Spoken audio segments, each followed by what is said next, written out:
Olá, tudo bem com vocês? Podcast Multicast da Delarte, Multicast Del, o seu podcast de assuntos variados, o seu podcast com pessoas interessantes, o seu podcast que sempre tem a preocupação e sempre terá a preocupação de trazer pessoas especiais com conteúdo, com experiência de vida, com realmente a preocupação de fazer com que o telespectador, você que está aí inscrito no nosso canal, tenha experiências em conhecer a pessoa que está na nossa frente, a pessoa que vem passar toda a sua história de vida, toda a sua experiência com assuntos pertinentes, assuntos que interessam para você, não só da nossa cidade, do nosso estado, do nosso país, pessoas relevantes e que realmente têm algum conteúdo para passar, para que você possa ter um entretenimento e não perca o seu tempo no YouTube, porque as redes sociais mal utilizadas fazem com que a gente perca tempo, mas não é o caso aqui. E aproveita, se inscreve no nosso canal, clica no sininho das notificações, porque sempre terá vídeos relevantes para você poder apreciar e degustar os nossos assuntos. Hoje eu estou aqui com uma convidada especial da nossa cidade, uma pessoa muito relevante, uma pessoa especial que eu não vou elogiar muito, vou deixar que ela se apresente como eu sempre faço.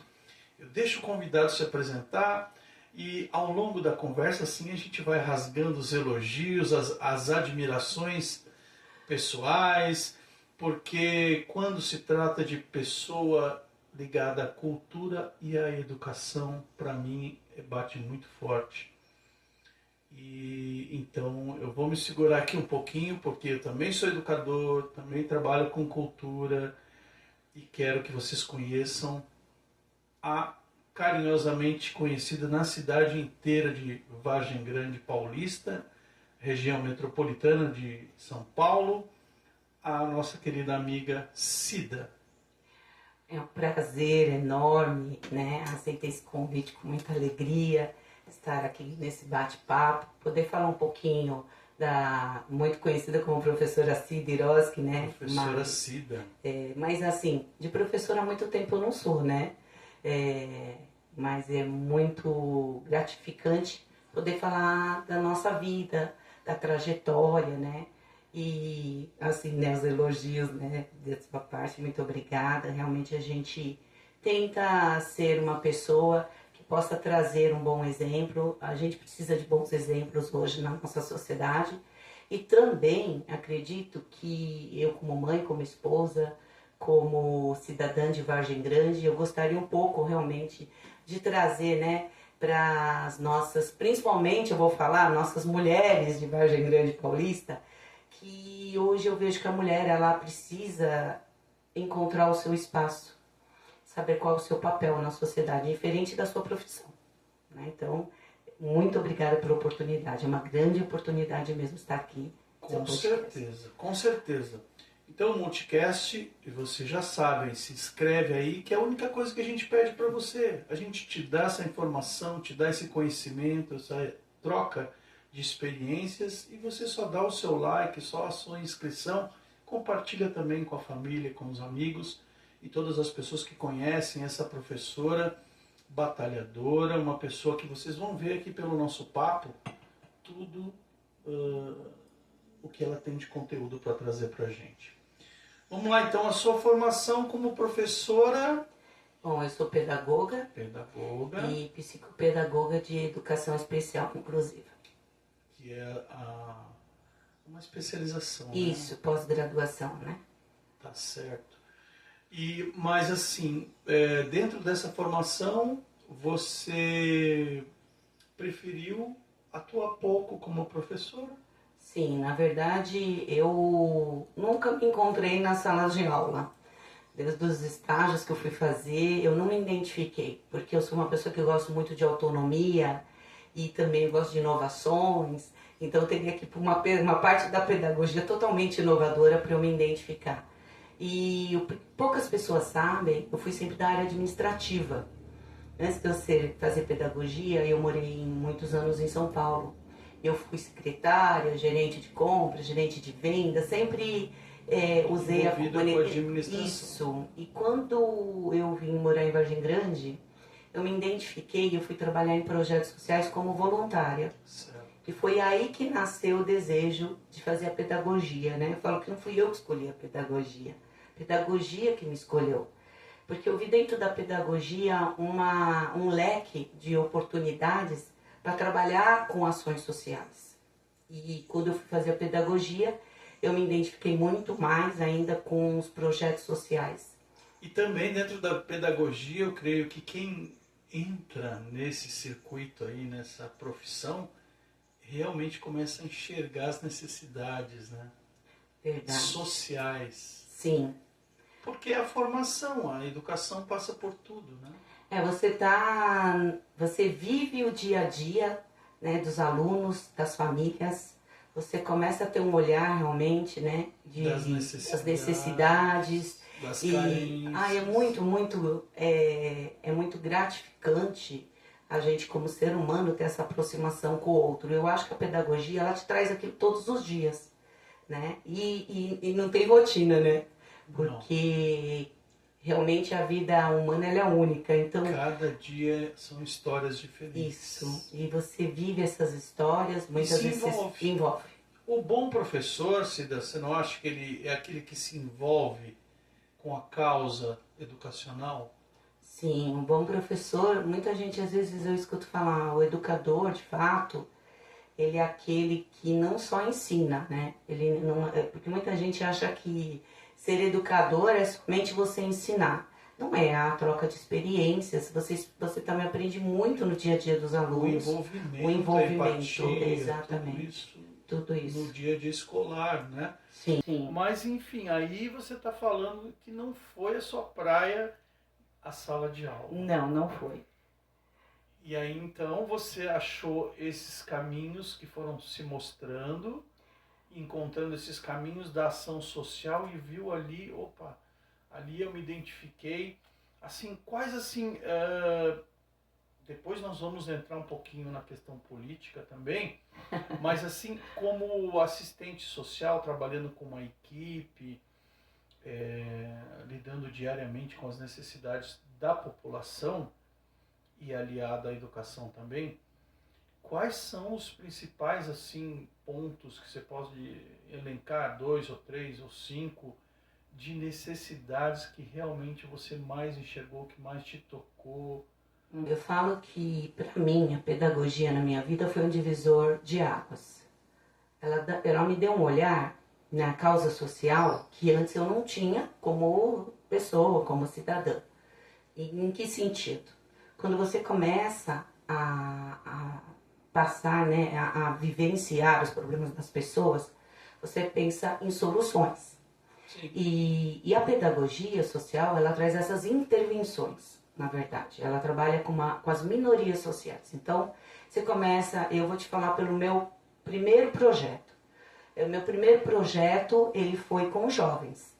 Então, quando eu comecei a ser educadora social, na verdade, porque aí você vira uma educadora social, você vai verificar quais são as necessidades, as dificuldades, principalmente aqui na cidade dos jovens, que na época era o jovem ter um desenvolvimento pessoal e profissional. Hoje muito conhecido como projeto de vida, né? Mas isso eu estou falando em 2011, né? Há uns anos atrás, não tinha ainda as escolas preocupadas com projetos de vida. E aí eu comecei a analisar quais eram as situações. Então, a primeira era a falta de emprego. De uma perspectiva de futuro, né? Isso. O jovem aqui não tinha, né? O jovem aprendiz, o primeiro emprego. E as pessoas não notavam isso. Ou, se notavam, não se interessavam por lutar para que aquilo acontecesse de fato, garantisse os direitos. Aí foi quando eu descobri que a pedagogia, ela podia também garantir direitos, como um assistente social, trabalhar na garantia de direitos, né? Um psicólogo social também. O acesso à informação. Acesso à informação. Falta muito acesso à Se informação. você tem um jovem com informação, ele vai receber uma formação também, Sim. vai se acercar dos direitos e a discernimento de procurar uma colocação. Ele vai estipular as etapas que ele tem que Sim. cumprir e ter o discernimento do que é bom, o que não é bom, o que eu adquiro de conhecimento, aonde eu posso me colocar, e tendo essa orientação também, né? Sim. Porque passava por isso, vocês orientavam esses jovens. Sim, eu fui buscar informações que às vezes até fugia, né, um pouco de ser educadora, mas assim, eu fui, já que eu também tinha, né, experiência na área administrativa, isso também me ajudou, porque eu fui conciliar o que eu sabia de RH, fui buscar psicólogos para fazer testes vocacionais nesses jovens, eu fui buscar toda a bagagem que ela pudesse ajudar esse jovem a se desenvolver de fato, né? Eu me preocupei o tempo todo que ele fosse quebrar esse ciclo da vulnerabilidade, porque para mim isso que era importante, Certo. ele ter uma orientação, ele ter uma formação, ele sair com uma capacitação, qualificação, direcionamento, até porque quando a gente fala de projeto de vida, você fala no todo, né, da formação do ser.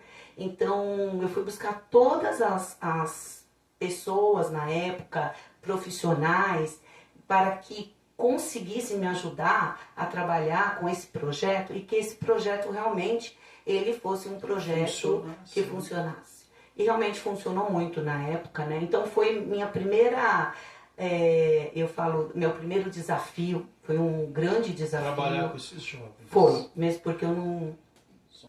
Então, todo esse trabalho que você fez com a Prefeitura Municipal? Não, na verdade, na época eu era voluntária de uma ONG. Né? Eu fiquei quase 7 anos.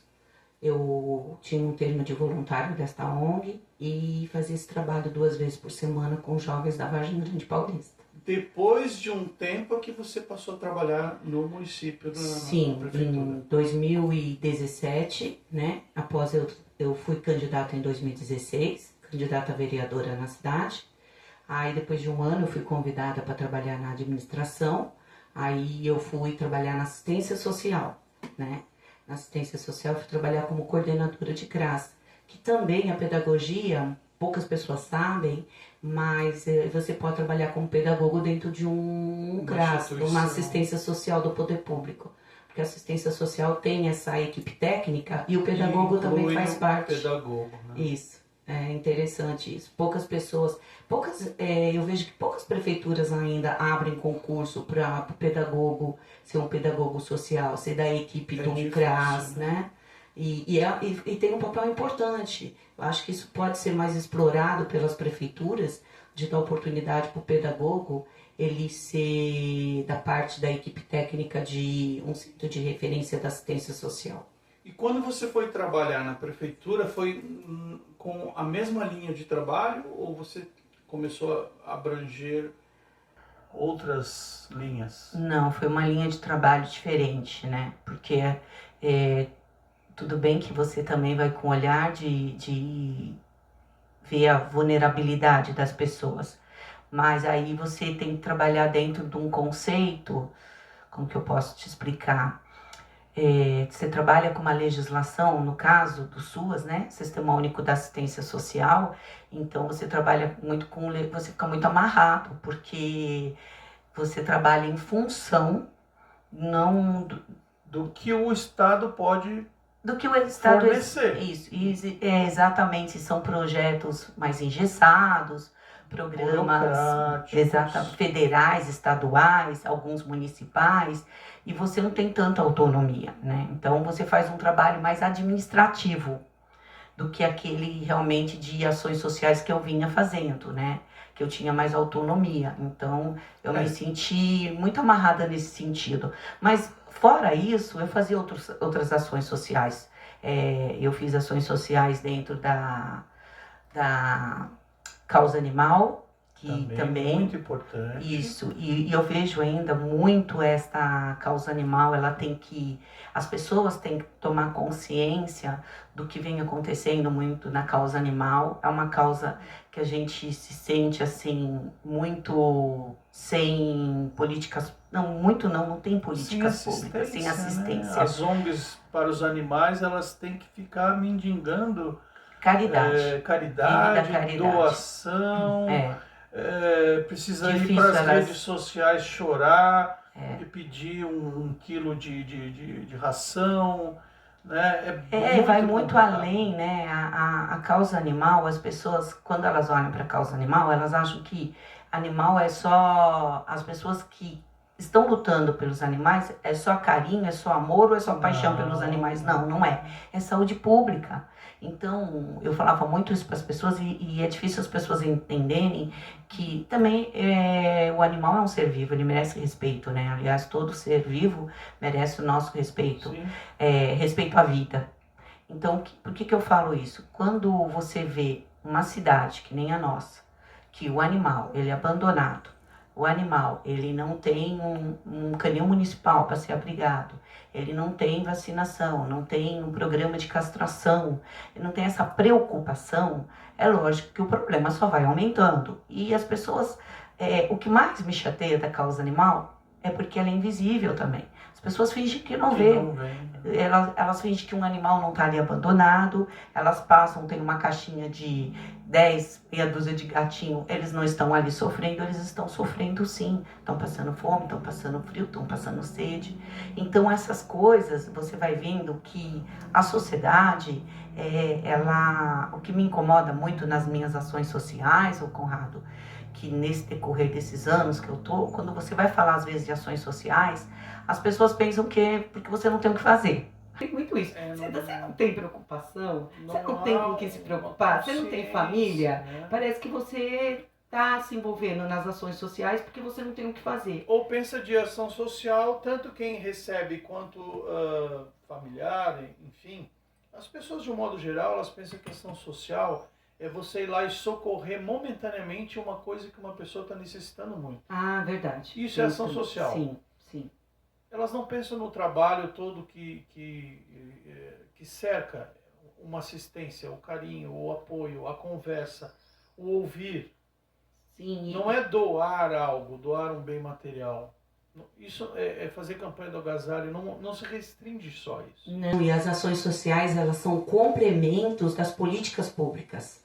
Se você tem que fazer ações sociais é porque falta políticas públicas. Porque se os animais estivessem amparados, não tivesse esse descaso todo, é lógico que pessoas como eu estaria direcionando o seu tempo a outras ações, né? Então, se a gente tem políticas públicas, a gente não precisaria estar fazendo caridade. Porque a caridade, ela acontece por isso, porque não existe, no meu ponto de vista, falta políticas públicas. Então, para quem está em casa, por exemplo, ação social, não são só as campanhas nacionais, estaduais. Vai chegar o inverno, vamos fazer a campanha da arrecadação. Quando é alimentos, raramente tem alimentos, só quando tem alguma catástrofe. Né? Isso. Aí se faz uma campanha. Alguma calamidade. Aí nós temos dentro, o que mais? A questão animal, dentro dessas causas sociais. Outra causa que eu lutei muito, que a gente fala causa social na cidade, são as causas... porque assim, tudo que é do social e você faz as ações, você acaba fazendo ações, né, sociais. Então, nos idosos, por exemplo, né, a gente tem ações sociais voltadas aos idosos, tem ações sociais voltadas também ao autismo, então a gente precisa fazer eventos, então por isso que se tornam ações sociais. Mas dentro do que o poder público oferece, quais são as linhas, quais são o final, o requerente final, quem são? Então, nós temos os jovens, temos os animais, os idosos, moradores de rua. Pessoas em situação de rua, né? Que a gente fala também. Aliás, aqui na cidade, quando eu cheguei, há 20 anos atrás, você não via nenhum. E hoje Cresceu muito, né? Está crescente. E assim, é uma realidade não só no Brasil, né? A gente vê que é uma realidade mundial, geral e a gente também por falta de políticas públicas, né? E é uma situação bem delicada de pessoas de situação de rua. Eu trabalhei com muitas, né? Porque quando eu trabalhava na assistência social, é a porta aberta, né? É a porta aberta. Eles, benefícios, roupas, eles vêm atrás de, inclusive, transportes, porque eles querem ir para outros lugares, muitas vezes eles estão de passagens, então é bem complicado. Então as ações sociais, elas envolvem todas as necessidades mesmo, aquilo que de momento você falou uma coisa certa, que você pode atender, porém, se você está fazendo uma ação social, o que falta é o olhar do poder público. Bom, vocês estão fazendo ações sociais para aquela causa, é porque está faltando o quê? A longo prazo ser feito para que não vire mais somente ações sociais. E não piore aquela situação. No caso, por exemplo, a gente tem aqui alguns moradores já de rua, que são dependentes, né, de álcool e tudo mais, mas ainda a gente não tem a questão de droga, por exemplo, como a gente vê na Pensilvânia, Cracolândia, ainda não temos nesse sentido, né? Hoje a gente não fala mais morador de rua, tá? Foi substituído. É pessoa em situação de rua. Ela está naquele momento, naquela situação. Naquele momento, a situação daquele momento. Isso. Porque ninguém mora na rua, na verdade, né? Situação de rua. Pessoa em situação de rua, tá? Legal, muito bem. Então, a gente vai aprendendo muito, porque a nomenclatura, ela tem mudado muito. Inclusive, eu tenho estudado.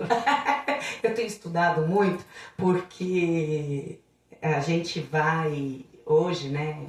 Com tantos preconceitos, com tudo mais, a gente tomando cuidado com tudo que fala, o educador principalmente, a gente vê que o educador, ele tem sofrido, né, jogado nas costas dele, eu falo, uma responsabilidade muito grande, porque a gente se torna, eu falo isso, a gente se torna modelo o tempo todo, né, o tempo todo a gente é observado, espelho, a gente vê no espelho.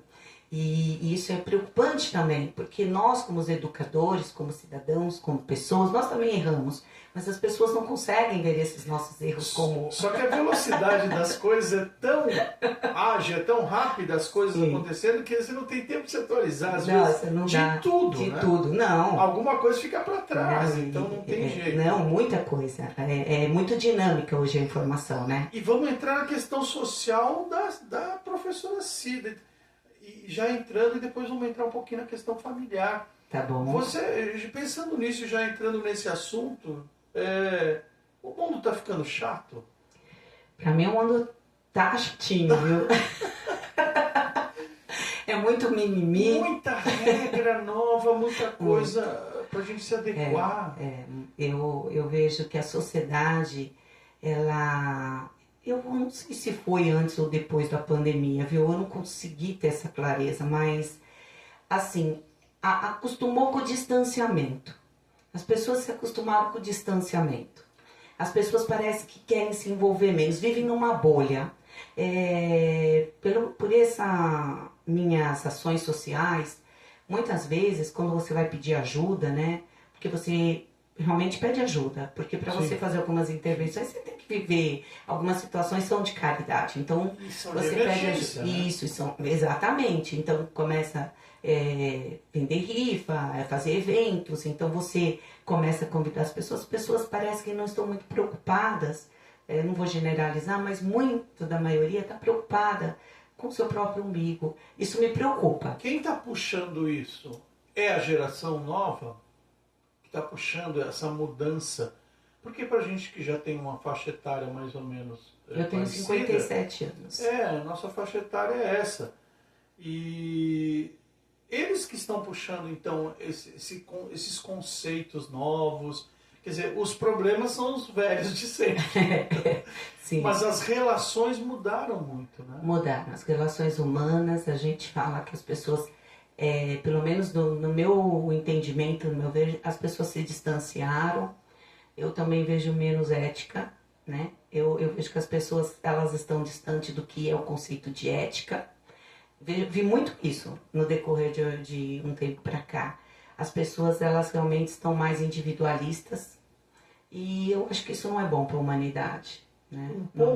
Um pouco é a geração, porque está tudo interligado. Porque se você tem uma mudança de comportamento, Sim. também causado por uma pandemia, você tem uma mudança de mentalidade, de modo de agir, de pensar, de usar os recursos tecnológicos. Está tudo interligado, porque o recurso tecnológico ele está deixando o ser humano mais frio. Também. Tem toda essa junção, né? Que está tudo junto. E sim, mas eu fico e para o muito... professor isso é... Como que funciona isso na cabeça do professor? Mesmo porque professor a gente tem muito forte o lado humano, né? A gente tem muito forte esse lado de socialização. Então, de interação. Então, para mim, eu tenho muita dificuldade de ver esse distanciamento social das pessoas. Agora eu vou te colocar numa primeira sinuca, né? Eita, numa saia justa. Não tanto, não tão justa. O verão não chegou ainda. Você, como foi candidata agora também nessas eleições que tivemos agora, em 2024, Sim. no começo do mês, né? Sim. A gente está falando do ser humano frio pelas tecnologias, pela geração, pelos novos conceitos, mimimi e tal. Mas a política não deixa o humano frio quando ele assume um cargo? Quando o político assume um cargo? Porque ele tem muitas normas e regras que vão contrárias aos sonhos que ele tem como político.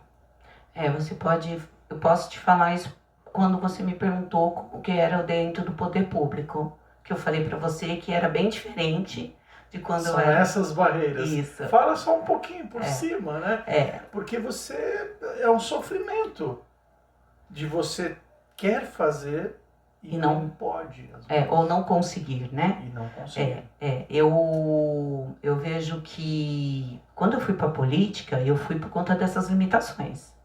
Eu queria fazer mais socialmente, mas eu não queria fazer pela caridade. Eu queria fazer através de políticas públicas mesmo, porque para ter continuidade sempre. Porque caridade também, ela não é continuidade, no meu ponto de vista, né? Eu falo, uma ação, ela é pontual, e quando você faz políticas públicas, ela é continuidade, é legado, né? É transformar a vida das pessoas. Então, as políticas públicas, elas têm esse papel. Então, eu vejo a política, foi por isso que eu fui para a política, né? Para ser esse agente transformador maior, porque eu sempre fui um agente transformador, de certa forma. Mas eu queria algo que realmente deixasse um legado, algo que fosse mais abrangente. Amplificasse, né? Tudo que você realmente gostaria de fazer. Amplificasse. Que o poder público ele tem uma máquina. Isso. Só que muitas vezes não é uma máquina que gera sonhos. Não, é uma máquina que realmente traz a realidade, né? Faz o concreto acontecer. Você, como segunda vez que você concorreu? Segunda vez. E a segunda vez eu fico segunda suplente.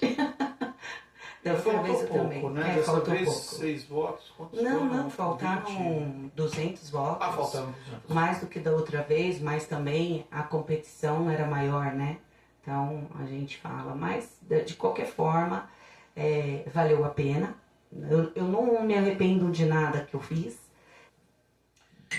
Então, a gente realmente esbarra como servidor público, não importa a categoria,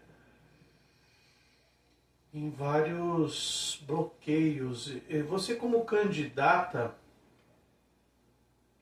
essa segunda eleição, você teve mais decepções ou mais alegrias, ou mais vontade de continuar e batalhar e construir já todo um legado para a próxima eleição? Olha, eu não pensei ainda na questão política para o futuro, não na minha questão política, né?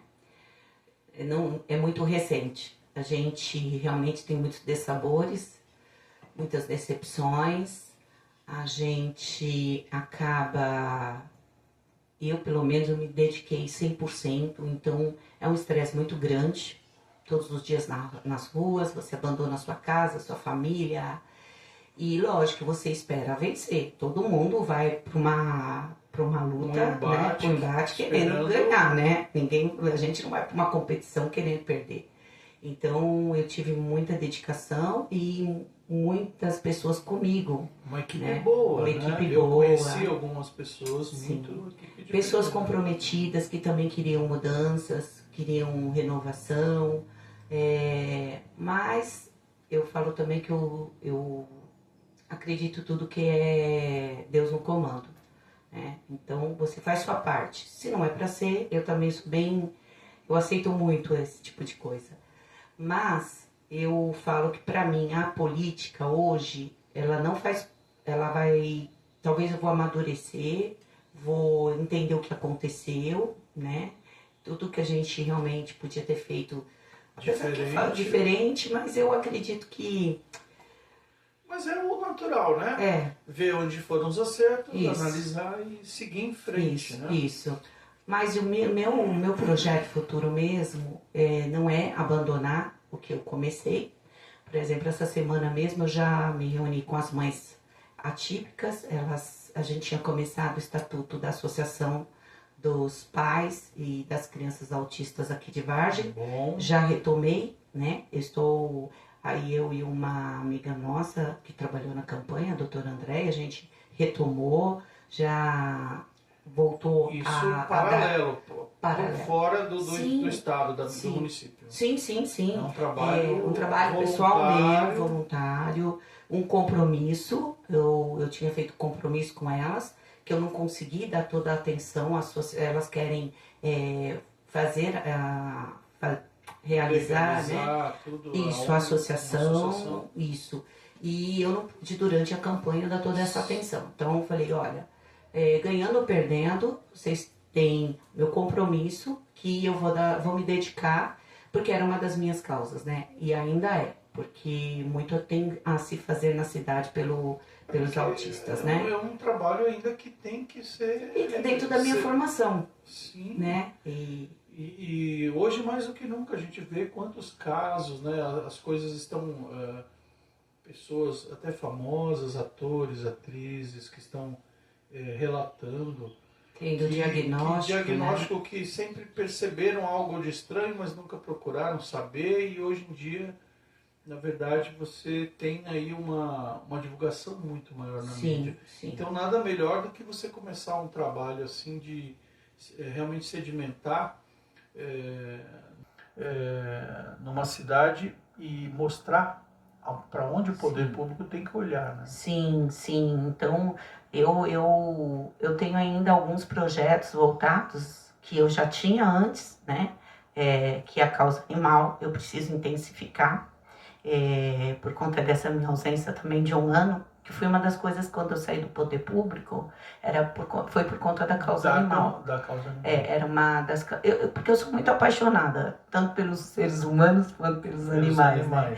Mas quando eu saí por conta desta causa, né? Mas aí eu vim para política, acabei vindo para política, que foi uma das coisas que me fez, olha, se eu quero realmente garantir os direitos dos animais, eu tenho que estar dentro da política. Se eu quero garantir os direitos dos idosos, eu tenho que estar dentro da política. Sim. Então foram essas coisas que foram me levando, mas eu já estou retomando alguns projetos, né? Então, por enquanto, a minha vida está retomando, porque demora, viu, para você retomar o seu dia a dia.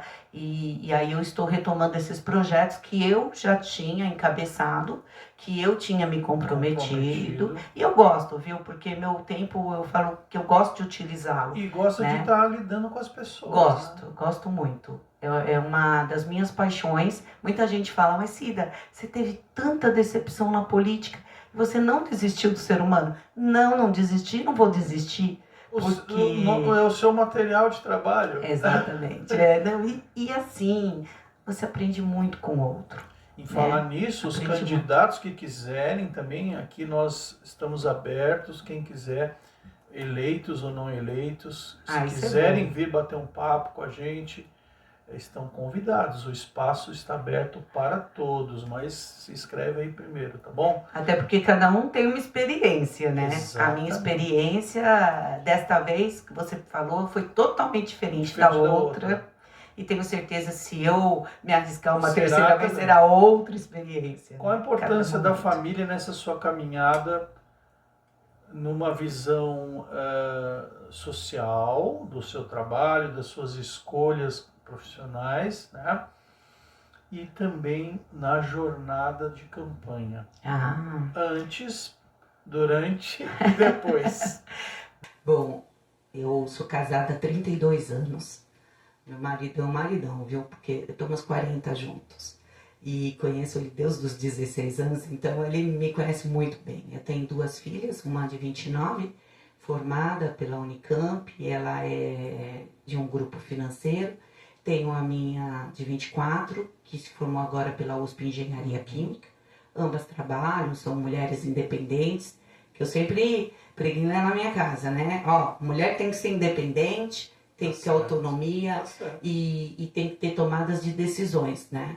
E o meu marido, ele sempre me apoiou em todas essas ações sociais, porque ele vê que realmente é minha paixão, né? Eu sou uma pessoa que eu falo, eu sou um ser de paixão. Quando eu pego algo, eu me apaixono. Isso. Vontade, com energia. Isso. Dedicação. E eu tenho, eu falo que isso é um defeito, não é uma qualidade, não. Eu me jogo 100%. Eu me jogo de corpo e alma. Então, eu gosto daquilo. Quando eu pego algo para fazer, eu quero fazer integralmente. Intensamente. Isso, né? Intensamente. Eu vivo intensamente as escolhas que eu faço. E meu marido, ele sabe que isso me faz feliz, né? Isso me realiza. E eu já falo assim que um dia eu já trabalhei muito por dinheiro, né? Quando a gente, na juventude, eu vim de uma família muito vulnerável, mas cheguei num momento que não, hoje eu trabalho pela minha realização. Para fazer algo, deixar um legado, deixar um mundo diferente. Eu falo que eu gosto de história. Então, quando você abre, que nem um orgulho que eu tenho, essa minha luta política, quando abrirem lá, quantos votos teve a professora Cida? Eu tenho orgulho de falar, olha, ela lutou, ela quis representar as mulheres, ela quis fazer políticas públicas, então isso é história, isso ninguém apaga de você. Não. Eu gosto disso na minha vida, né? Então por isso que eu acho que eu estou sempre presente em tudo. E a família em tudo isso? A família é sempre sem minhas ela, filhas. Você também exatamente. Não conseguiria? Não conseguiria. Meu marido foi muito parceiro. Nos momentos que eu me ausentei, ele que cuidou da minha mãe, porque eu tenho uma mãe de 87 anos que mora comigo, eu tenho um sobrinho de 18. E meu marido esteve presente para que eu pudesse me ausentar. Minhas filhas, como já ficam mais ausentes, ficam em São Paulo, mas o tempo todo me apoiando, mãe vai, faz. Elas sabem também, né, que eu fico muito feliz sendo dessa forma. Então eu tive muito apoio, Conrado, eu tenho que agradecer. E agora nessa trajetória aí, né, pós-eleição, meu marido também tem me dado muito apoio. Isso é muito importante, Sim. né, Cida? A família está do lado e a família compreender as necessidades e separar o ser humano que está ali. Sim. Porque muitas vezes nós seres humanos, a gente é egoísta, né? Uhum. A gente quer o outro daquele jeito que eu acho que é o legal, que é o bom. Eu idealizo a vida do outro, né? Então, na medida que havendo o respeito, eu sei que você quer ser candidata, eu até posso não concordar, mas eu vou estar do seu lado. Sim. Isso é a coisa mais magnífica que tem. E você consegue realizar suas coisas, seus sonhos, seus projetos, tendo essa compreensão. Lógico, porque assim, se minha família, meu marido, minhas filhas, falar assim, né, não, é melhor não, e fosse realmente causar, né, um conflito familiar, eu abriria mão. Não vou te dizer que não. Porque para mim, em primeiro lugar, minha família, claro. Né? Porque realmente eu entenderia até, né? Mas acho que por isso que o meu marido, ele acabou, falou, não, ele também não foi egoísta. Ele falou, se te faz feliz, vamos, né? É nesse ponto que eu Então, falo.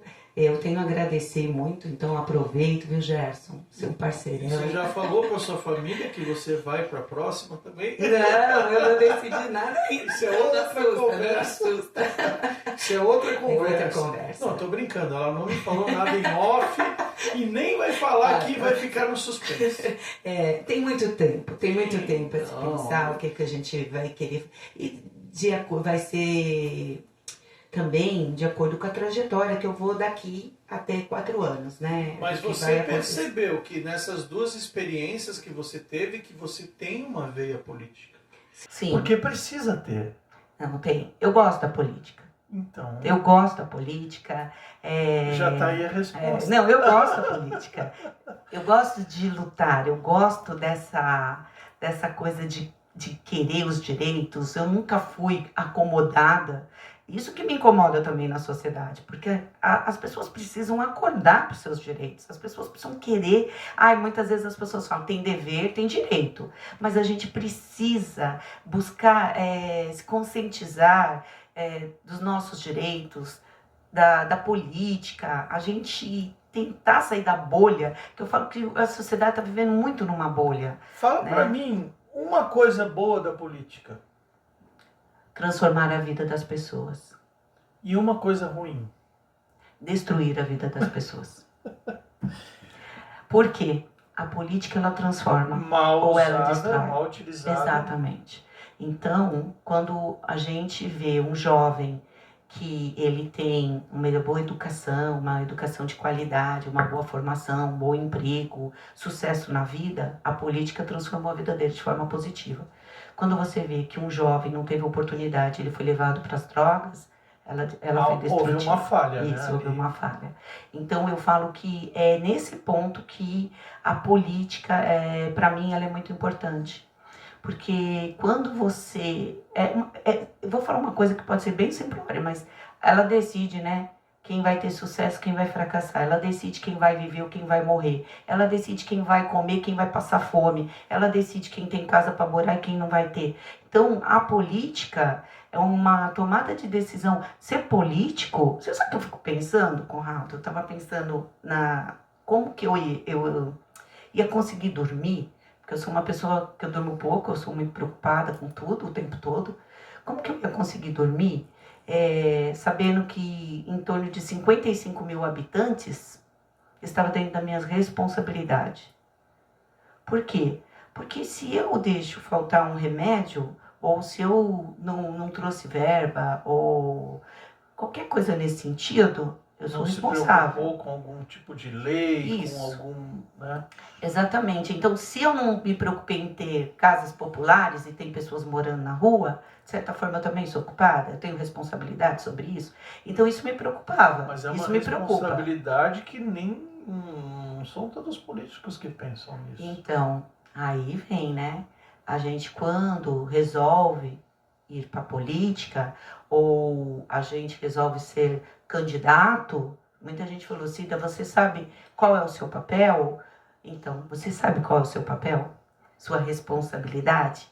Você está disposto a assumir essa responsabilidade? Porque você vai ter nas suas costas uma população inteira esperando para ver o seu resultado. Exatamente. O que você faz por eles? Porque eles são... O político, ele é nosso empregado, na verdade. Sim, é o nosso servidor. Nós escolhemos esse servidor e ele vai prestar um serviço para nós. Exatamente. E muitas vezes isso não acontece.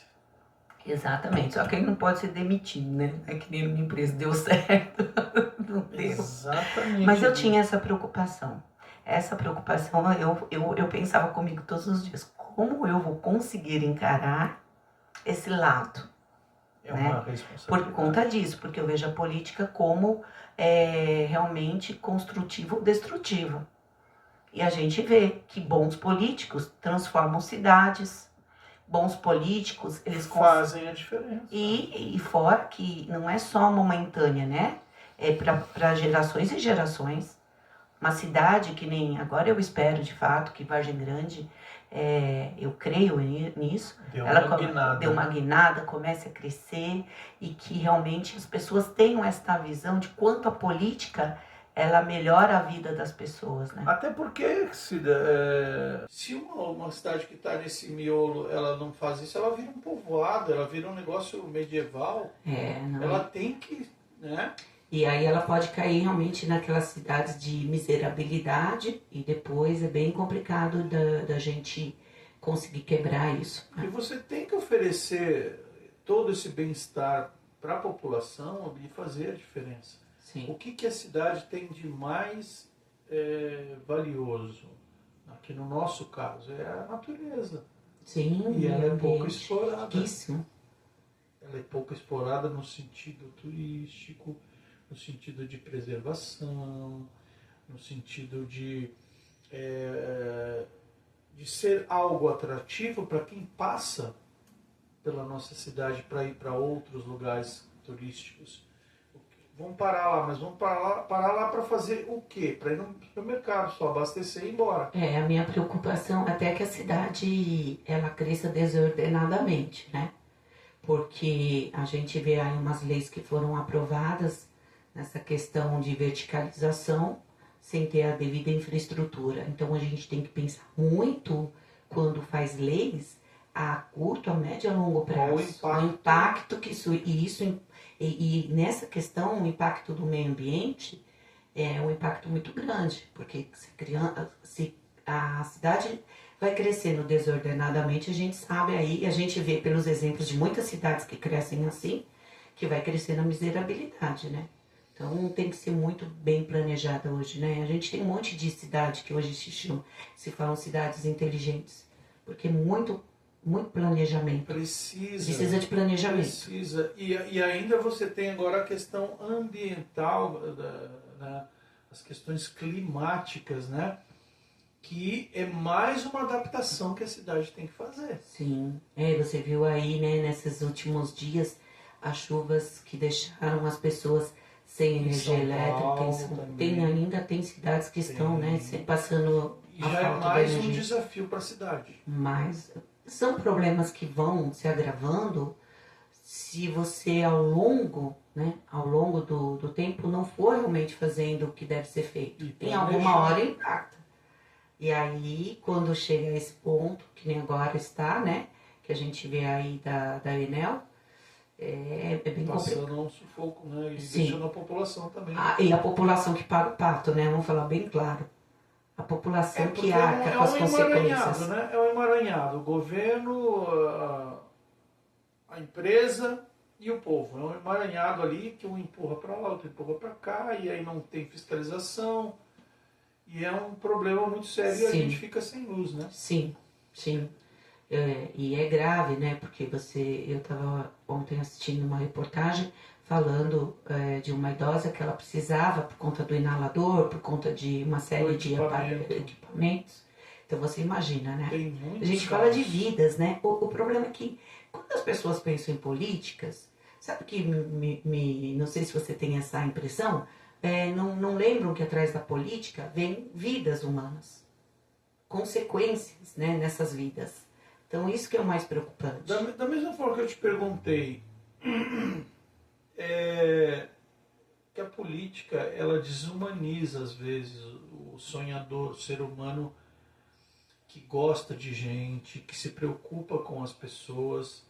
Ela tira e torna um pouco da mesma forma que a tecnologia nos deixa frios.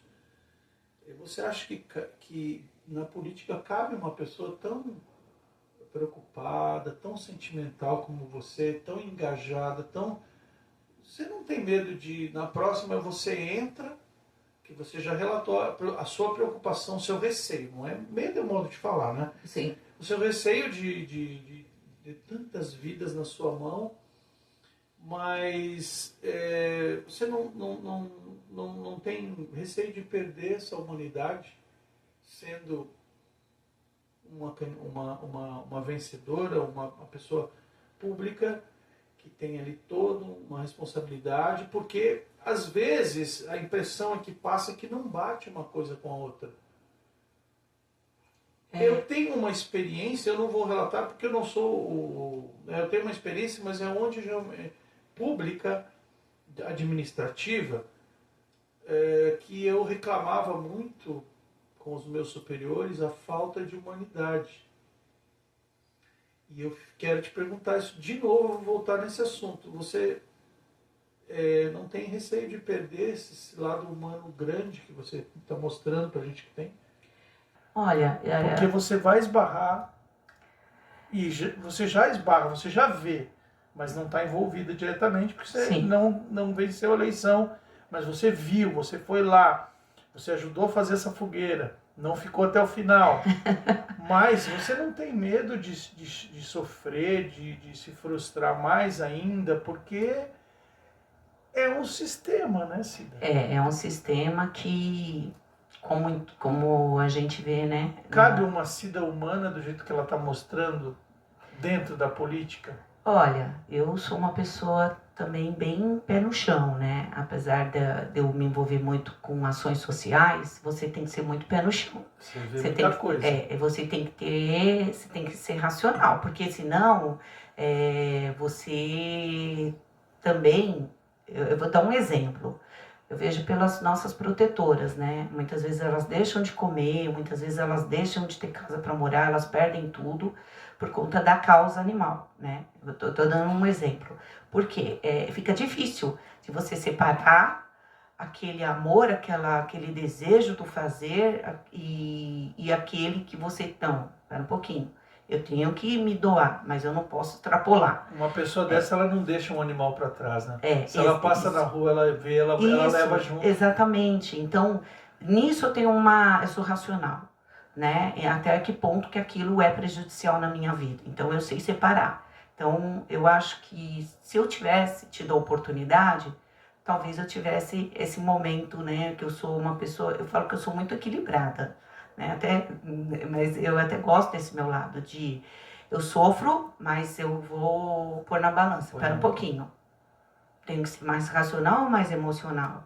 Então, isso eu aprendi muito, até pela... Você acha então que é possível ter um equilíbrio?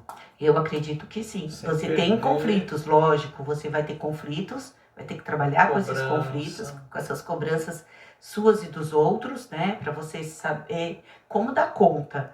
Mas eu acho que só vivenciando, Conrado, para realmente... Mas eu acho que nem precisa ser um candidato vencedor, eleito. Acho que já trabalhar no poder público, ou direto ou indiretamente, tem um grande peso. Tem. Porém, você trabalha numa ONG, o seu lado emocional, o seu lado mais humano, ele está livre para atuar. Ele está, mas você tem que ponderar até que ponto que você pode chegar também. Porque senão você começa a extrapolar, né? O que eu falei por exemplo, do sentido das protetoras, né? Que muitas vezes o lado humano delas é muito maior do que o lado racional, né?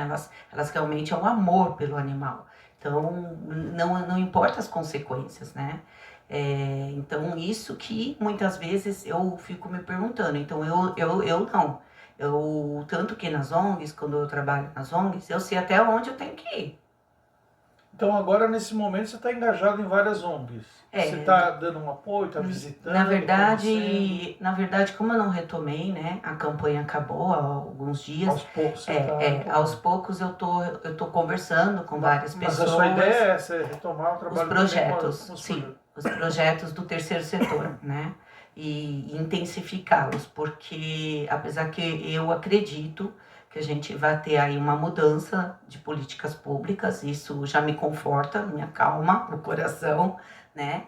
De suprir principalmente a minha luta é para que elas aconteçam, né? Principalmente aquelas que eu vim defendendo aí no decorrer da minha trajetória. Então, realmente eu gostaria, eu quero que as políticas públicas sejam implementadas. E as que tem, né? Sejam melhoradas. Porque é por isso que eu vim lutando.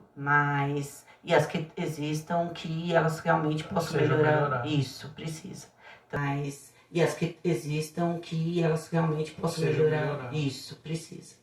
Então, por isso que eu estou indo para o terceiro setor, né, ajudando, retomando esse trabalho. É muito importante. As ONGs, elas estão voltando com tudo, porque teve uma época um pouco obscura, né? Sim. De denúncias, e ainda a gente tem muito isso. E a parte cultural, Cida? Qual, assim, junto com a educação, na sua opinião, você acha que qual o peso que tem a cultura para a formação de um cidadão? Ah, muito grande, é muito significativa, né? Mesmo porque eu acho que é uma parte do desenvolvimento, da expressão artística, da, de, daquilo que a gente... A formação e também é um momento único que a gente tem, talvez, de colocar para fora todo aquele nosso ser, né? As nossas aptidões, as nossas competências, tudo, né? É algo único. Eu fiz teatro, né? Eu fiz umas aulas de teatro e é engraçado que tira de você algo que às vezes você mesmo não sabe que você tem. É isso que eu aprendi no teatro. Tirou algo de mim que eu mesma não sabia que eu tinha, né? Em um momento das aulas. E eu acredito nisso, que é importante o jovem, a criança, né? Não só o jovem, não, a criança, o jovem, o idoso, eu acho que precisa se redescobrir. E a parte cultural, a parte artística, a parte também de lazer, né? Porque a gente está falando só cultural, não, mas hoje... Não, mas está incluso. Tudo. O lazer. Precisa, o ser humano precisa, ele necessita de ser alimentado nessas áreas. Aqui a gente vê ainda que está bem distante, né? Da oferta desses serviços, incentivar, né, que tem essa parte. Também a cultura, para mim, ela traz algo que é a identidade, né? A identidade não só nossa, mas também da cidade, da região. E a gente precisa ter esse domínio, esse conhecimento do que é essa cultura. E não temos, né? Tá difícil, né? Ela fica retesada, né? Ela fica presa ali, e como se abrisse as comportas, a gente vê um prefeito, uma câmara, ou pessoas que reconhecem a cultura, até como um meio econômico de ganhar, de gerir dinheiro aí, de transformar vidas, dar oportunidades, enfim, você tem outro tipo de população. Uma população mais consciente, uma população mais... né, que vai repassar isso para as outras gerações, mas se você tem um poder público que olha para esse lado minimamente, já é uma grande coisa, porque a maioria não olha. Então você cria as condições e aí você vai criando ali vários riozinhos onde vão fluir essas manifestações todas. Eu não sei você, mas eu tenho a impressão que a cultura, o olhar público, tá? É essa a impressão que eu tenho como cidadã. É sempre secundária. Parece que ela não é prioridade, porque o olhar não é que ela... Não é que nem a saúde. É prioridade. Sim, a saúde é prioridade, mas parece que quando tem esse olhar para a cultura, ela vai sempre ficando por último na fila, né? Vai sendo deixada na fila como se ela pudesse esperar, né, aquele momento para acontecer a cultura. Mas se a cultura é autoestima, você vai ter menos pessoas doentes. Então... você não vai se preocupar com o hospital, com a saúde. Então, mas é esse olhar que precisa ter, né? Essa importância que dá. Uma equação fácil. Sim, e a cultura também dá para você trabalhar diversos temas de conscientização. Todo tema da sociedade. Exatamente. Questões sociais. Isso, tudo. Então eu vejo que tem que ter um novo olhar para a cultura na nossa cidade, né? Realmente ela é bem significativa e precisa ter essa valorização. Você, mais do que ninguém, tem um mapeamento já da cidade inteira, das necessidades, das carências, e você vai continuar essa luta por fora, fazendo a sua parte, que você já vem fazendo, né? Engajando com as ONGs e cobrando. Sim. Vou ajudar em tudo que eu puder, né? Principalmente nessa parte que a gente acaba sendo uma orientadora, a gente acaba sendo uma direcionadora das questões, até para poder, muitas vezes, até ser mediadora, né? Como você falou, é um legado, né? É um legado. E é um legado que você vai dar continuidade, vai duplicar, triplicar esse legado, para saberem quem foi a professora Cida. Também. O seu sobrenome é de origem? É do meu marido, Rosk, russo. Russo. Você é descendente de italiano.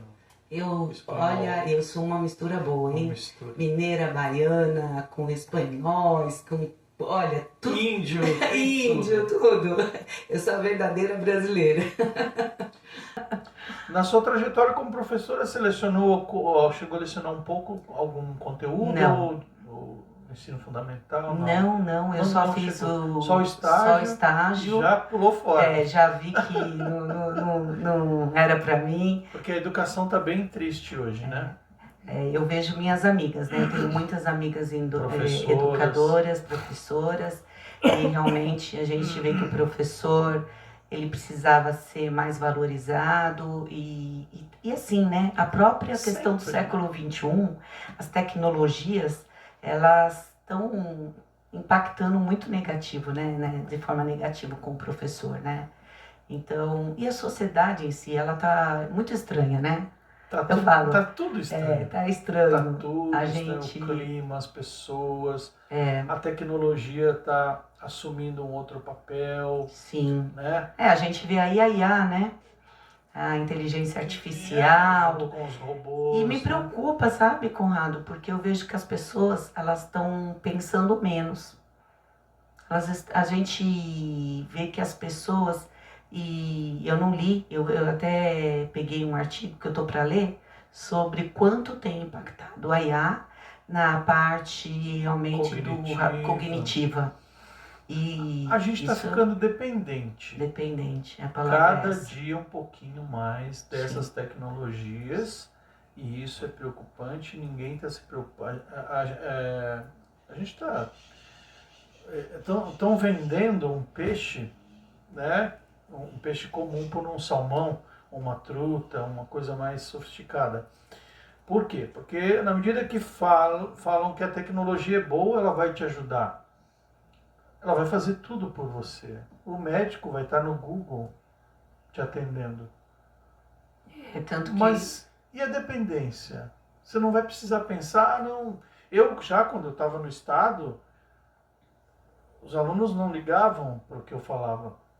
Aí eles buscavam no Google o conteúdo lá que eu estava tentando passar na lousa. Puxa, é complicado mesmo. Então foi uma das razões que eu abandonei a educação regular, municipal, estadual.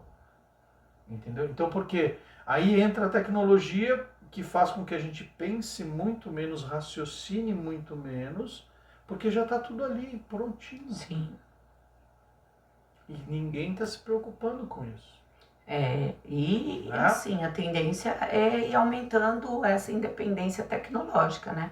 A tecnologia tomando cada vez mais conta das situações. E os empregos também, né? Tomando conta dos empregos. A gente vê tudo que... pela facilidade.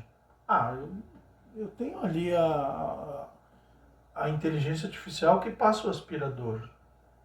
Verdade. E aí vai indo.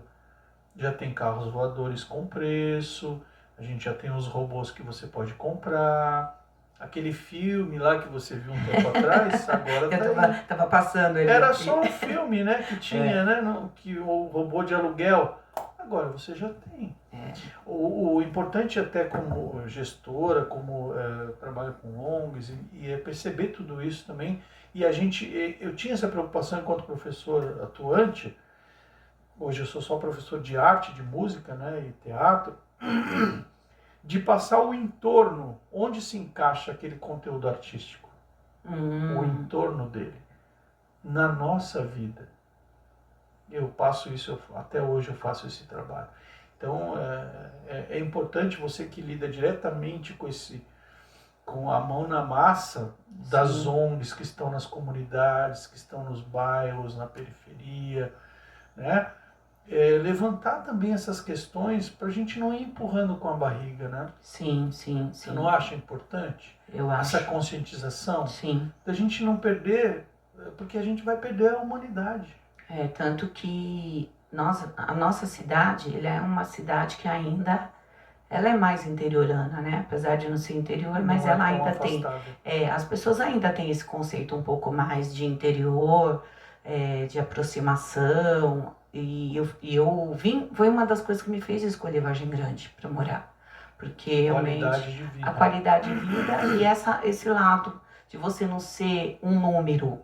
Isso também me incomoda muito. Com as O pessoas. contato. Então, eu sei que você, eu chego aqui, eu sei que você é o Conrado, eu sei que fulano é a Maria, eu sei que é a Dona Lourdes, eu sei. Então, isso para mim é muito importante, né? E a gente vê que Vargem Grande não perdeu ainda essa identidade. Então, a gente não pode tem que lutar para que não perca. Sem deixar de né? avançar. Sem deixar de avançar, exatamente. A cidade, ela tem que crescer, mas ela é que hoje, quando a gente fala em crescer, em desenvolvimento, parece que se perde o lado da humanidade, né? Essa humanização. Por causa da tecnologia. Mas não dá para deixar de continuar pensando no próximo e querendo melhorar a cidade. Né? E o futuro, então, o que nos reserva da professora Cida? Bom, eu estou aí, né, ainda me organizando a minha vida. Lógico que a gente acaba tendo várias pessoas vindo conversar com você, querendo até saber, né, se você vai estar aí dentro do poder público. Não tenho decisões tomadas de nada, não, né? Mas eu quero muito continuar com os meus projetos. Esses eu quero. Isso de fato continuar. Os sociais e com as ONGs. Exatamente. Com as comunidades, né? Continuar fazendo esse trabalho que eu gosto muito, que é realmente fazer as intervenções para melhorar. A sua satisfação pessoal está nisso hoje, nesse setor. Eu não tenho assim, você falar assim, você tem pretensão de... Não tenho. Deixa correr o rio tranquilamente e ver o que acontece depois. É isso mesmo, porque eu gostaria, lógico, eu gosto muito de estudar também. Então eu estou pensando aí nas minhas retomadas também, o que eu posso agregar, né? Então, mas vai depender também, eu vou deixar as coisas fluírem, do caminho que mostrar, isso. Né? Porque eu sei que às vezes a gente escolhe algo, mas não é muda, né? Então, porque são variantes, são muitas, né? São muitas. Se aparecendo. Então eu tô deixando, eu tô tranquila, não quero atropelar nada, eu quero realmente as tomadas de decisões. Sempre eu sou de planejar, sou muito de planejamento também. Quando eu penso em algo, eu tenho que analisar a longo prazo, se aquilo é o melhor para mim, para minha família. Também sempre dentro disso, quando eu tomo uma decisão, eu consulto primeiro a minha família, né? O que eles pensam, se eles estão de acordo, se acham que aquilo vai me fazer bem, se vai fazer bem para todos nós. Então, eu sempre tento fazer conciliar, né? Isso, de forma que a gente possa caminhar junto, ser feliz. Eu gosto de ser feliz, né? Como diz. Então você vai continuar o seu trabalho com as ONGs, à frente dessas ONGs, dessas associações. Sim. Proteção aos animais. Sim. Trabalho com jovens. Sim. E espero aí, né, no que eu puder apoiar, né, mesmo não sendo aí tendo um cargo político, né, não ter ganho como vereadora, mas eu sei que a gente tem outras formas de contribuir. Eu vou continuar contribuindo. Mas você é aquela pessoa que eu hoje estou te conhecendo mais ainda do que eu já conheci durante a campanha, acompanhei, né? Tivemos acesso às suas ideias, à sua plataforma de governo, né? Os seus projetos todos. Hoje eu estou te conhecendo ainda um pouco mais ainda. É o tipo de pessoa digna e... Obrigada, Conrado. Pela capacidade já e pela instrução, pela formação já de professor, que tem que ter uma mentalidade diferenciada na sociedade e saber da sua importância, que merece ter um cargo. Porque nós como pessoas comuns, cidadãos comuns, sabemos que teremos pessoas dignas dentro do poder público nos ajudando, nos auxiliando a toda uma comunidade, auxiliando um bairro, com as ações públicas que sejam limitadas ou não. Mas sabemos que ali atrás daquela mesa tem uma pessoa que faz, que luta pelas Obrigada. pessoas. Então, eu penso assim, esse é o tipo de pessoa. Deveriam ter vários servidores públicos como a sua pessoa. Vamos deixar aí, né, os dias. É aí que nós estamos sendo humanos, mas que a política e o político às vezes não tem essa sensibilidade, ele é obrigado a não ter, a gente entende. Mas se nós humanizarmos a política, não precisa ser 100%, 50%, Sim. nós teremos um olhar diferente para a população, um atendimento diferente. E você é o perfil de pessoa que tem que estar lá, atrás desse balcão, Obrigada. mas eu sei que você não vai ficar atrás do balcão. Você vai sair de trás dele. Aí que tá, eu gosto de estar nas ruas. Exatamente. O pessoal te encontra nas redes, todas. A professora Sideroski, né? No Instagram. Instagram, no Facebook também, professora Sideroski.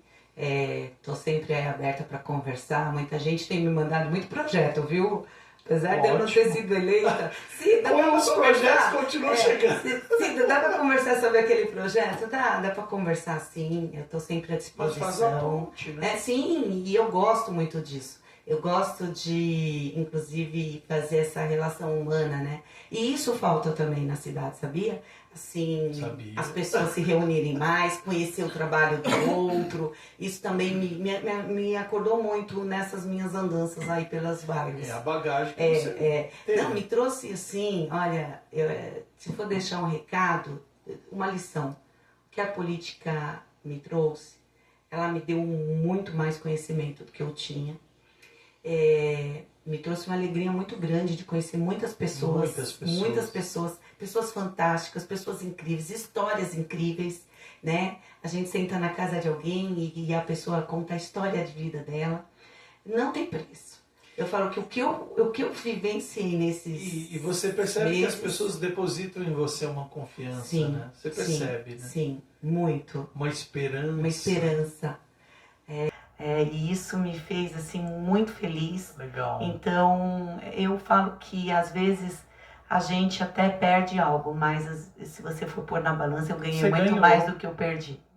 Eu tenho certeza disso. E eu tenho certeza também que você vai se inscrever agora que você gostou desse papo nessa câmera você vai se inscrever, dar um joinha pra gente, compartilhar com seus amigos, não só daqui da região, de todo lugar, porque são coisas que enriquecem o nosso cérebro, alimentam o nosso conteúdo.